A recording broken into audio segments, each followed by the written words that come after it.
Hello everybody, welcome back to another video with Lim Reviews. First up, just want to say happy Friday. The weekend is finally here. In fact, Chinese New Year is just around the corner. If you are celebrating, I just want to say happy Chinese New Year to all of you out there. Now, I thought that I would be going on a quick break, but guess what? We have the Redmi Note 11 in the house. So in today's video, don't think of this as a review or anything like that. I'm just going to be explaining to you everything that you might need to know about the Redmi Note 11 and of course, let you know whether this device is something that you should consider buying.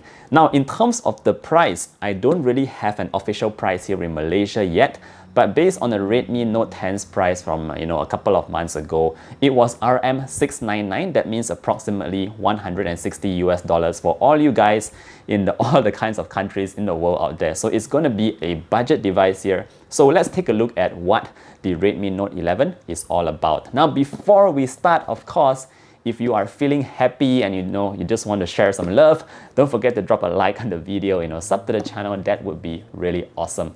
Let's begin. Now, in terms of the Redmi Note 11 series, there were 3 devices that was launched by Redmi or Xiaomi. So we do have the Redmi Note 11, which is the most bottom, and then we go up one rank to the Redmi Note 11S, and finally, we have the Redmi Note 11 Pro. So the one that we're seeing today, right now, is actually the one on the lowest rank, all right? Now let's talk a little bit about what actually came in the box. Of course, we do have the device itself. Mine is this version in black. I'll talk a bit more about that later. You also get a 33-watt charger, very nice. Typical Type-C cable. And last but not least, your all-time favorite transparent squishy case that will do some protection. So that's what you get in the box, pretty straightforward. Now let's talk a little bit about the phone itself, the Redmi Note 11. We're going to start off with the design.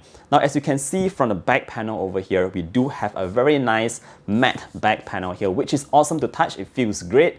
But the bad news here is that it still captures a fair bit of fingerprints at the back. So actually, not too sure what kind of materials. Maybe Redmi should give us a more anti-fingerprint kind of back panel that would feel better. But otherwise, I think it's still not too bad. It feels great. One thing I do have to point out though here is that the top left corner, we have the camera module, which is actually quite slim. It sits quite flush with the device itself, and I'm pretty surprised about that. We don't have any huge camera bump, and that's very nice. Now, in terms of the sides, you might notice that it is a slightly flat sides, but it is not completely flat. I tried to put it standing on my desk, but I somehow keep failing. So yeah, it wouldn't really stand on your desk. So that's just in terms of the sides. Quite nice actually. On the top, you do have your headphone jack. Awesome. You also have your stereo speakers, one on the top and one on the bottom. And of course, at the bottom here, you have your Type-C for your charging. Moving on to the right, you do have your volume rocker as well as the lock screen button that also acts as a fingerprint scanner. So that's all you get. On the left, of course, you do have the SIM card tray, which supports 2 SIM cards and 1 dedicated memory card slot. So that's awesome as well if you just want to extend the memory of your Redmi Note 11. Now, design-wise, I think it's fairly fine. I mean, for a budget device, I think it feels great actually. The build quality is awesome. And again, we do have that matte back, which kind of feels nice to the touch. So that's great.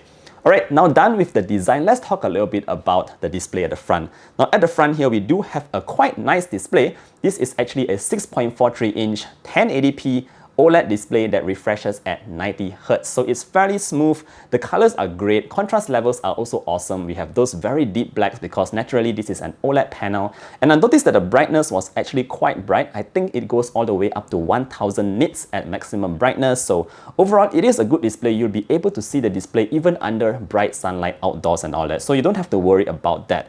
Overall, I think if you just like to watch videos, just browse the social media, it will look great on the Redmi Note 11. Now, done with the display, let's talk a little bit about the processor that we have on board. Now, bear in mind that this is actually a Snapdragon 680. We have 4 GB of RAM and up to 6 GB of RAM maximum. And of course, in terms of storage, you have 64 GB and 128 GB option. So it's not a lot, but if you do want to expand that memory, don't forget you do have that dedicated memory card slot. Now, in terms of performance, comparing to the previous Redmi Note 10, it is slightly better in terms of the benchmark scores. I'm going to show you a very quick Geekbench score right now.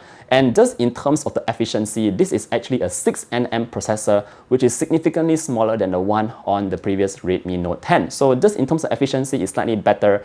In terms of performance now, I'm going to be really honest with you. I played a couple of games just now, namely my favorite Mobile Legends and of course Subway Surfer. So let's talk a little bit about Mobile Legends. Now when I played Mobile Legends, the good news here is that it supports the graphic settings all the way until Ultra and it supports high refresh rate. But when I was playing the game, I noticed that it was stuttering here and there. So I wasn't able to really feel comfortable, just gaming on the Redmi Note 11. So my suggestion here is actually to drop the graphic settings down to medium and then you would actually get a smoother gameplay. Now that's expected, especially since this is a budget device. Now moving on to the Subway Surfers game, the reason why I actually tested out that game as well is to just try out the reflex or the touch response rate on the display itself. Now I noticed that for Subway Surfers, as soon as we get into the very fast kind of speeds, definitely you would need to rely on a very quick response rate on the display. So I was trying to move left, right, up, down, left, right, and all those on Subway Surfers, and I noticed that there is a slight delay in the touch on the display. So it's not really very fun to play Subway Surfers on this kind of device here because it's just not quick enough. That's just my kind of feeling after playing the Subway Surfers. So overall, just in terms of gaming, I think you would be able to enjoy a decent amount of games here, but definitely don't expect this to be like a powerhouse or something like that. Now, in terms of day-to-day use, launching apps is not the quickest, obviously. I'm going to show you a very quick clip now. You can see the speeds that it uses to launch Instagram, how fast it launches YouTube, Facebook, and all that. So that's the kind of speeds that you can expect if you actually decide to purchase the Redmi Note 11. Now, moving on to the next point here, let's talk a little bit about the quad camera sensors at the back. Now, we do have a 50 megapixel main sensor. We also have an 8 megapixel ultra wide and a 2 megapixel macro paired with a 2 megapixel depth sensor. So the quad sensors over there is actually quite useful, but I did take a couple of photos. Now bear in mind, again, this is just a first impression, it's not a full review. So I took a couple of pictures and I noticed that it isn't that great, although it has 50 megapixels here, but I think the optimization is just not that good yet. I took a couple of photos outdoors and I noticed that it lacked a little bit of detail. The colors look a little bit dull. So I think definitely maybe there will be a new update that might actually optimize the camera's performance. However, the good news here is that you still have that ultra wide sensor. That means you can capture a larger space even when you are very close to that subject. So that's great. Overall, these are just a couple of photos so you can use it for reference just in case you're wondering how the camera performs on the Redmi Note 11. Now moving on, let's talk a little bit about the battery. So we do have a 5000 mAh battery on board here, which is actually great because most of the phones these days always come with 5000 mAh. Pretty standard stuff. But in terms of the charging, yes, we do have this 33 watt charger that came in a box. And according to Redmi, it can do 0 to 100% in just 60 minutes. So 1 hour, of course, it's not like super fast and all that, but 1 hour, I guess, is still pretty standard. Now, last but not least, let's talk about two more items here. Number one, the haptics. So in terms of haptics, obviously, again, since this is a budget device, we don't have the best haptics. There's no X-axis or Z-axis haptics over here. It's just a very basic vibration motor. The good news is that it's not those kind of really poor ones where you feel that slow tardiness in terms of the haptics, but it's actually quite short and sharp. So I think it's good, but not great. Now, the last thing actually that I want to cover here is in terms of the stereo speakers. The speakers are able to get very loud because it's stereo after all, right? But in terms of the richness of the audio, you can't expect it to be like awesome, as good as like the Xiaomi 12 and all that. So again, it gets loud, and I think I definitely appreciate the fact that we have stereo speakers as standard on the Redmi Note 11. It still sounds alright. Okay guys, I think that's pretty much what I have to cover in terms of the Redmi Note 11 in this very quick first impressions. Of course, this is just a minor upgrade to the Redmi Note 10. We can call this as a very basic phone. The Xiaomi or Redmi is just trying to improve their entry-level device. So this is the stepping stone in terms of the Redmi Note 11 series. Of course, there is the 11S as well as the 11 Pro, which I do not have at the moment, but I will definitely test that out when that arrives.